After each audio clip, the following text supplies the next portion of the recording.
Hey, what's up? This is Ricardo at Parts People, and in this video, we'll outline the steps for completing a part replacement on your Dell PC.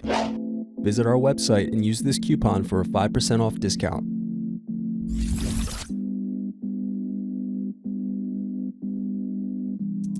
First, slide latch over and remove battery.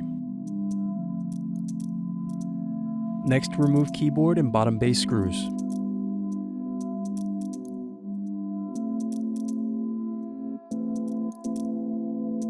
Using a small pointed object, press through the keyboard screw hole to loosen the keyboard.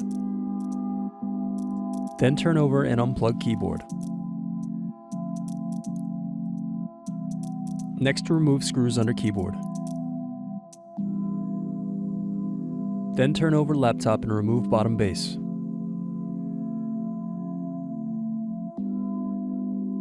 Then remove CMOS battery.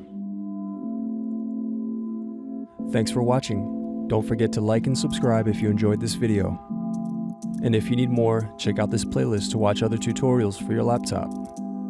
You can also click here to find parts for your laptop at partspeople.com.